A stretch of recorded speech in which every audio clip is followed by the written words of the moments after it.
and waging a brutal campaign of decolonization and genocide.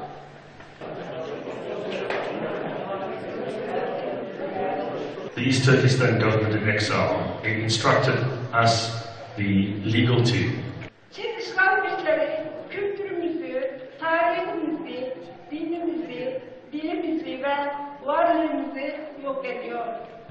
Avukat Gülden Sönmez hanımefendi, süreçle ilgili asıl bilgileri onlardan dinleyeceğiz.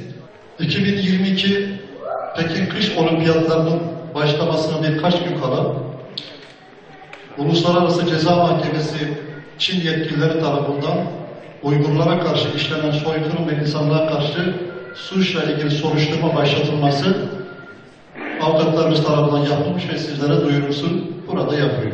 Temmuz 2020'den bu yana Uluslararası Ceza Mahkemesi'ne konu hakkında soruşturma açmaya yetkili olduğuyla ilgili deliller 3 dosya halinde ve 3 farklı tarihlerde sunuldu.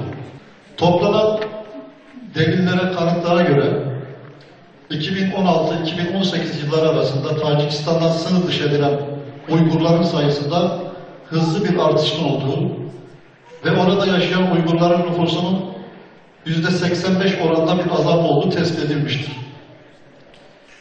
Tacikistan, Kırgızistan, Özbekistan ve Kazakistan'da derinlemesine yapılan bir saha araştırmasında toplanan veriler konuyu doğrular niteliktedir.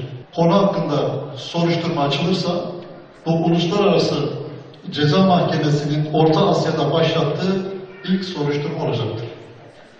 Deliller Doğu Türkistan sürgündeki hükümeti, Doğu Türkistan Ulusal Uyanış Hareketi ve diğer tüm Uygur mağdurlar adına Rodney Dixon öncülüğünde bir avukat ekibi tarafından sunulmuştur.